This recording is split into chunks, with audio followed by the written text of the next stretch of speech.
Бисмилля, қалдарыңыз қалай? Мен бүгін бауырды қалай тазалау керектігін үй жағдайында көрсететін боламын. Осы шай тым зияны жоқ, күндегі жеп жүрген заттарымыздан жасалады. Ең алдымен бізге осындай кепкен өрік, сосын набат және де сары кішміш саламыз. Мен 3 данасын саламын. Сосын кішміштен азғантай саласыздар. Сосын набат.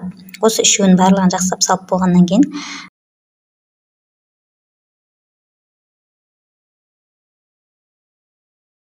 бізде осындай жүгерік деген шай болады. Осын аптекадан алсаңыздар болады. Бағасы да қолжетімді. Осыдан мен 1 қасық салатын боламын.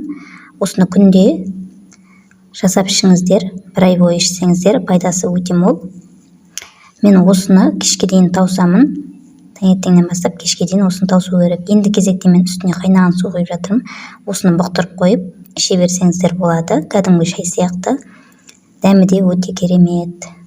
Адам денсаулығына зияны жоқ. Өте пайдасы мол. Осылай сіздер де жасап көріңіздер. Міне дайын болып қалды менің шайым. Мен күнделікті осылай жасап ішіп жүрмін. Пайдасы өте көп. Рахмет, сау болыңыздар. Видеоны соңына дейін қараған болсаңыздар.